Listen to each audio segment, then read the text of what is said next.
Hey there, Tidbits guy here. It's June 6th, 2025. You may be wondering why I gave today's date, since I usually don't because I want my videos to be timeless. Can you guess why? I'll give you a second. It's because today is D-Day, plus 81 years. D-Day, of course, is that huge invasion, right, that we hear about, and it's kind of in our history books, and we talk about it sometimes. This day is worth commemorating and remembering, and if you have anybody in your life who was actually alive at the time or even involved at the time in this invasion or in World War II and in any of the fronts, please ask them to tell you their story. Record that story. Please tell them you love them and appreciate the sacrifice and the courage that it took to do those invasions, especially this insane one. This was an unheard of, impossible task that they were going to do, to try to gain a foothold on the most defended beaches in the world. Okay, so let's give you some tidbits about D-Day. First off, do you know what the D in D-Day stands for?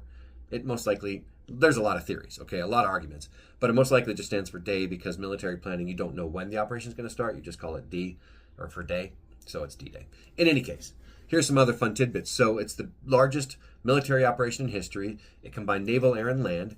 It involved 12 different countries. There were 2 million soldiers amassed in Britain preparing for this invasion and for ongoing invasion, replacements and stuff. By the way, watch Band of Brothers. It'll change your life and give you a greater appreciation for soldiers and their courage and their grit.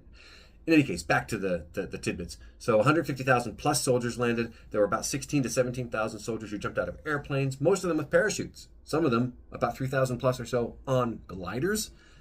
That's crazy. And they landed behind the lines to soften things up and to try to cause havoc and distraction so that those soldiers landing on the beaches, it was about 6 designated beaches that they were going to invade, could actually gain a foothold and have a chance of fighting against this incredible armament that was arrayed against them. So that's D-Day tidbits for you. Now it's also June, and that's Men's Mental Health Awareness. Now, we don't say men's mental health awareness to diminish women's mental health, because obviously we all have mental health and we all need to be aware of our mental health. But let me just talk to the men a little bit. And if you have any men in your life, please listen closely as well. Yeah, the way we deal with our mental health as men is a little different from the way women do it in general. Men and women are wired differently. And if a man has gone to war, you need to ask them to tell you their story. And you need to be patient and loving and relentless in getting them to tell you their story. We keep it bottled. We keep it bottled. There's value in keeping it bottled. And then there's a time that we need to also share. So please continue to ask them to share their story. Okay?